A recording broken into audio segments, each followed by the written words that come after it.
Brad Duncan's latest book is about substance abuse. Most of us have known someone whose life has been affected by some form of substance abuse. In Brad's interview today, he is going to share true life stories of people who have suffered through the dark trenches of addiction and emerge victorious. This is going to be exciting. Welcome to Never Ever Give Up Hope. Have you ever felt like giving up, quitting, throwing in the towel? Welcome to Never Ever Give Up Hope featuring Carol Graham. She's an author, health coach, and motivational speaker. Backed into a corner multiple times in her life, Carol shares with you stories on how she overcame some of the toughest obstacles a person can go through in life, but refused to give up hope. Rather than admit defeat, an opportunity was presented, and it involves each and every one of you. Carol will feature spectacular guests who will share their messages of hope, encouragement, and their inspiration to prove why life's adversities only make you stronger. And now, welcoming the host of the show, here's Carol Graham. Brad Duncan has a Bachelor of Science degree in radiography and works at the Baptist Health Hospital. He is the author of 8 books. Welcome, Brad. Thank you so much for having me, Carol. It's good to be here. Oh, and I'm so excited to hear what you're going to share because this is the subject that affects everybody's lives in some way, shape, or form. But we're going to talk about a lot of different things, including wonderful stories that you're going to share about redemption and rejuvenation and reconciliation and all those. So I'm looking forward to this. What stage in your life did you decide you wanted to write, and what kind of books did you think you were going to write? I know you did mention at one point that you didn't think you'd ever be an author. So just talk to us about that journey. Well, I was definitely not the top in my class. I think the person who was most surprised that I wrote a book was my high school English teacher. Oh, that's hilarious. But yeah, I had a story bouncing around in my head ever since I was a teenager. And one weekend, I was just kind of bored and thought, I'm going to write this down. And I began to write the story out just to kind of see where it went. And I was planning on sticking it in a drawer and really not doing anything with it. But as I continued to write, I really felt like it was a pretty good story. And I showed it to some friends of mine, and they really liked it and said that I should get it published. Back then, I had no idea. This was 2012. Had no idea that you could do that on your own. I figured you had to go to a traditional publisher to get that kind of stuff done, but I discovered self-publishing. What kind of story was it? It was a story about a pastor who goes through a crisis of belief and what comes out of it. Okay. I actually got that published and showed it to my pastor, and he said that if I wanted to promote it, that he would do a 6-week sermon series out of that book. And that kind of kicked off my career, I guess. No kidding. Wow, what a compliment. There's been a lot of people who have given me a lot of accolades about it, and I just try to use it.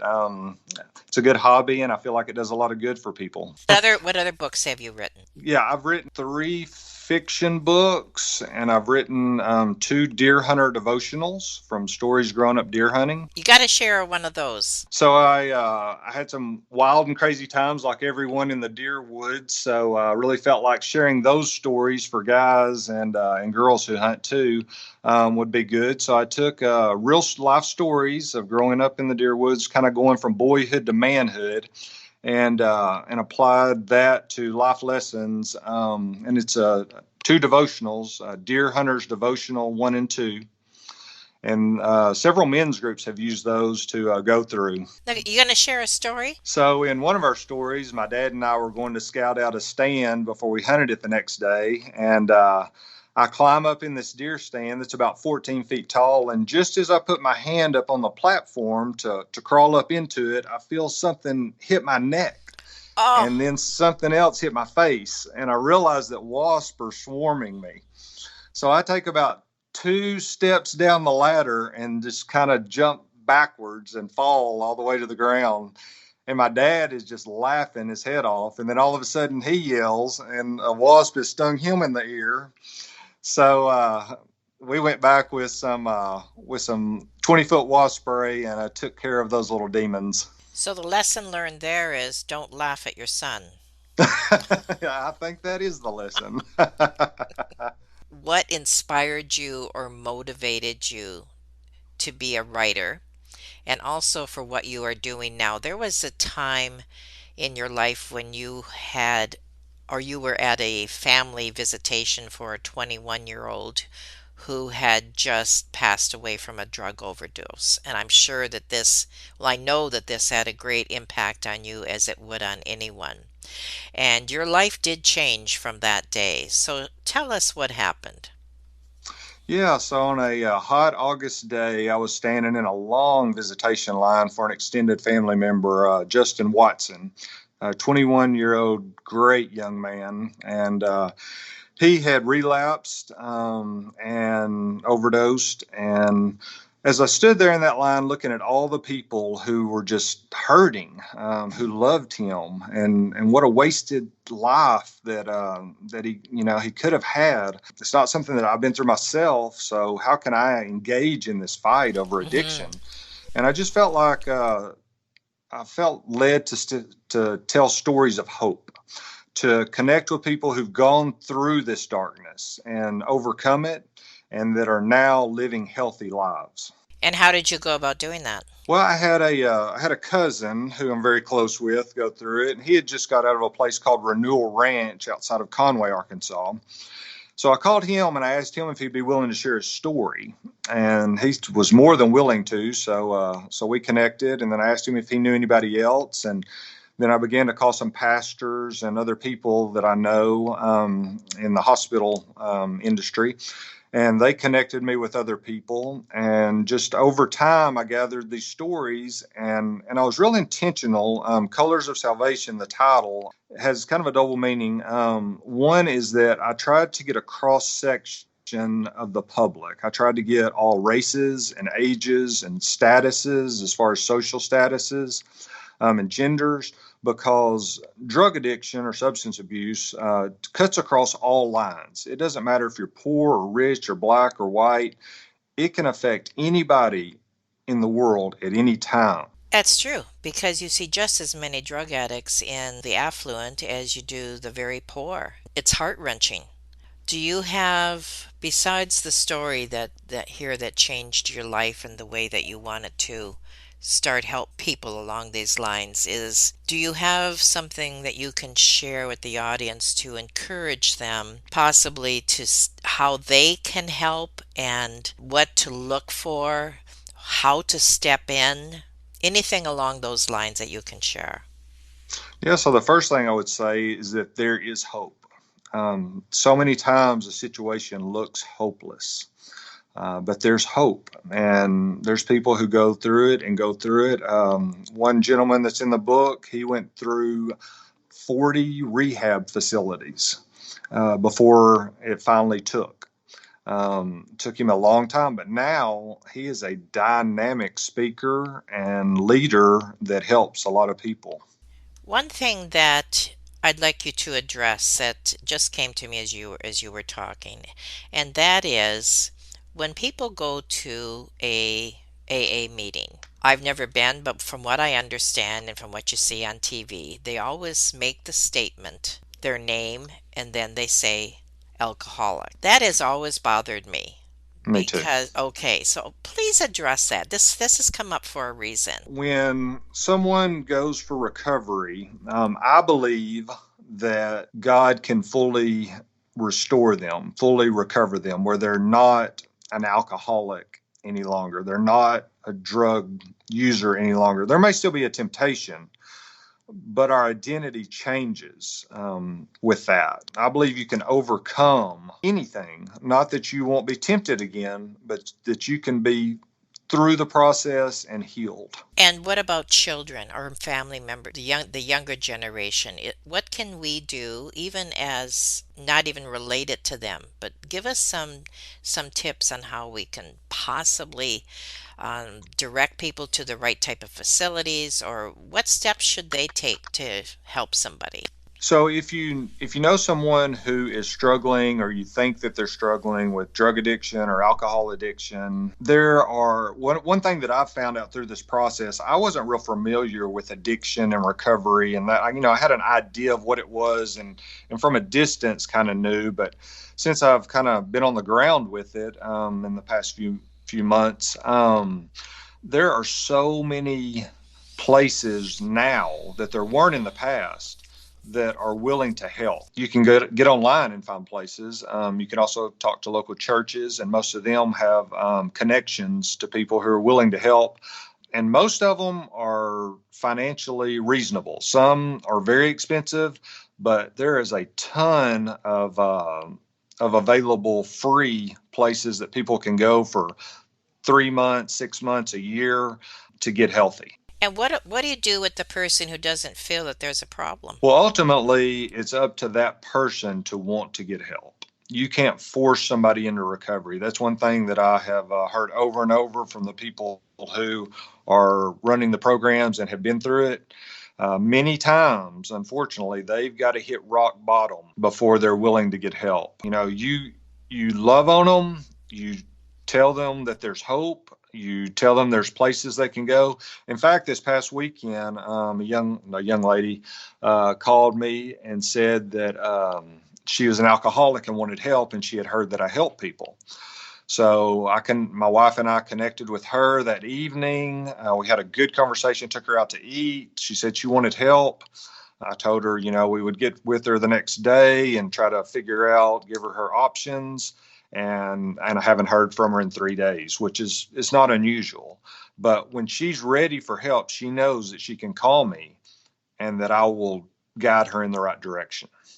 Excellent answer. And I think that a lot of us who care about this type of individual or see it around us or in our families, that's exactly what we do, letting them know without condemning them Hmm. or making them feel guilty as much as you would like to, hit them up one side of the head, but Yeah. especially when they're younger, but you can't because it's not going to build a bridge. Hmm. It's going to just cause a rift. Absolutely. So, what is your passion? Like, what drives you to do this? What do you want to see happen and change, possibly in society, or what do you want to do in this field? In this field, my desire is just to help people. And really, that's just kind of my desire of my life. I've messed up as much as anybody. I don't have the same struggles that other people do. I have, different struggles myself than some people. But we're all imperfect. We're all struggle in some way. And if I can help people, and I believe the best thing I can do is love them like Jesus loved me, then that's my goal in life. I don't think there's anything worse for a mom to see her child knowing that they are probably addicted, but they're hiding it. Knowing that whether it's they're partying too much or they might be into drugs, and you don't really know for a fact, you don't want to ask them. They might get angry. I know you did say to love on them, etc. But even at that stage where we aren't sure, we don't know. I know there's helps online that'll help us to look for the signs, but how do we address it in young people in particular? I mean, we've all known people as adults, of course, but that is where my heart is. And I think that's also a lot of where your heart is. So, how can we approach this without coming across as a heavy, like don't do drugs? Yeah, so I've worked with youth for over 20 years now, and it takes time sometimes to let them make mistakes, experience some hurt. But if we're there for them during those times when they do hurt, they know where to go. They know who cares. Whether whether you think they're hearing what you're saying or not, Mm. they hear your actions. They see what you do. And if you're there for them when the time is right, they will come to you. They will open up to you. And a lot of times it takes a lot of hurt before they want help. And it's hard. I can't even imagine as a parent. I have 3 daughters myself. And some of the things that parents go through that just breaks our heart. It's tough to allow them to make mistakes. But if we enable them and just coat over their mistakes, it doesn't help them in the long run. Don't you think, too, that as a parent in particular, communication is key? Yeah, especially when it feels like you're talking to a wall when you're talking to a teenager. I think being creative in your conversations is Hmm. very important as a parent. How old are your kids? I have a 29, a 25, and a 24-year-old. And what do you attribute that they got through that time in their life without having these issues? I think that tried to put the fear of God in them early, so that didn't hurt.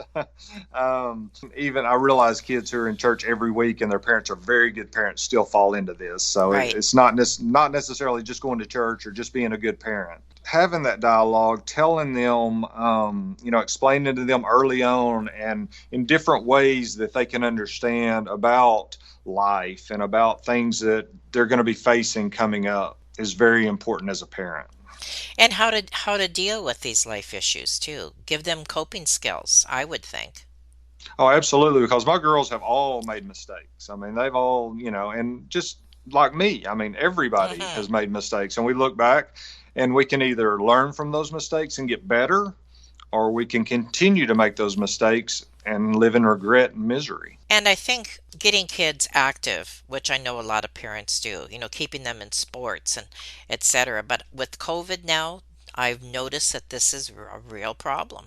Can you address that at all? Have you noticed a change there? COVID, in particular, over the last year, there's been a huge spike in addiction. I mean, these recovery places that I talked to and the guys who are there, they said it's just rampant right now. So they don't have enough beds, they don't have enough help. They're doing their best just to try to help who they can right now. But yeah, kids, obviously, the things that they've gone through over the last year, we don't really understand from their point of view. They've lost a lot of their connections. It's getting where they're socially unable to be around people. They can connect online and things like that. But when they're physically around people, I've had a lot of my friends tell me that their kids are having a hard time adjusting to that. So it's it's a tough deal with depression and hurt and all the changes that they've gone through over the last year through this, parents and kids alike. But the upside is, as you said right off the top, it's hope. Nothing is over until it's over, and we can always not only hope for the best, but steer them in the right direction, give them encouragement, not condemnation. Anything else you want to say about hope? Well, I believe that this is a book of hope. I believe that the people who shared these stories, they shared it for a reason, and that reason is that, and to a person told me, I was dead. I was just, there was nothing inside of me that was alive.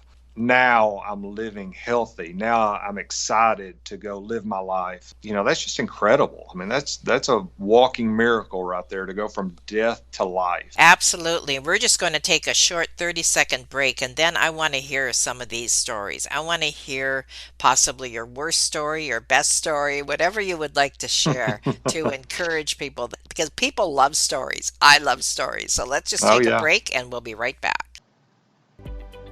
Carol Graham would like to show you the path from misery to miraculous triumph in her fast-paced memoir, Battered Hope. She relates her determination to succeed as someone who experienced one horrendous nightmare after another.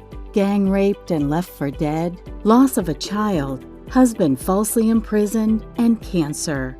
Nothing could break her tenacity or faith. No matter what you face, heartache, loss, suffering, or injustice, Carol will illustrate how she became a victor the same way you can. The secret is to never, ever give up hope. Order your copy at Amazon or batteredhope.blogspot.com. All right, we're ready for some stories. Well, the first story I share is a gentleman I know personally very well. His name is Johnny Couples, and he is the Celebrate Recovery leader at my home church in Benton, Arkansas, Holland Chapel. Johnny story starts out where he grew up and went into the military, and while he was over in Vietnam, he acquired a heroin addiction. When he got back home, that only escalated, and it escalated to the point where at one time he became the most wanted man in California. He was dealing Really? heroin, meth, I mean, all across the board. He got out of California before they caught him and moved to Arkansas, where he bought some land and began his business here. One night he was having a party and he had come really to the end of himself, even though he had money and he had land and toys and all that stuff. He was just empty inside, and he decided that he was just going to end his life. So he had about 20 people there, he said, and ran them all off with a pistol and sat on the porch. And he said, well, he sat there. Some deer walked up to his porch, and he sat there. And he said, in the peace of that moment, that God just revealed Himself to him, and he Wow. felt like life. There's something more to life than what I'm living. He ended up going to jail, and in prison, he started a prison ministry. And once he got out, he became a recovery leader, and to this day is just leading a dynamic ministry, helping other people. And I know that at any time, day or night, I can call him, and if I have somebody that needs help, he'll be there. What a recovery story. Absolutely. Anything else? Oh, yeah, there's a young lady named Sarah, and Sarah was a girl that was in my youth group. Sarah developed a substance abuse problem in high school. She ended up having a baby and losing her baby because of drugs. Was just kind of living the party life, and kind of once again came to the end of herself. All the fun of that, is temporary, and when it Mm-hmm. runs out, you kind of wonder what's life worth living. But today she is restored to her daughter. She is happily married, Wow. and I believe yesterday or the day before had her second child and is doing fantastic. That's wonderful. Along those lines, do you believe in tough love? I believe there's a different approach for each person. I think there's a Okay. time and a place for tough love. Absolutely. I also believe that if you just take one approach, that you probably aren't going to hit everybody the same way. I think that each person responds differently. I know with my girls, I had to learn that discipline for each one had to look differently for them to respond. And I think it's kind of the same way with people. We just all respond in different ways to different things. Good answer. I appreciate that. There's not a cut and dried cookie cutter. Right.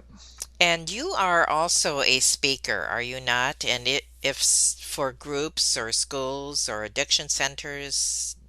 Yeah, I travel around and I speak at churches and share my books with them. I speak at recovery centers. I speak at a lot of men's events with the Deer Hunter books. After working with youth for so long, I've decided that speaking to youth and men is kind of the same thing. They're kind of on I the same love level. that. I really enjoy going around and being able to share. And when you share, are you sharing mostly stories or do you share tips?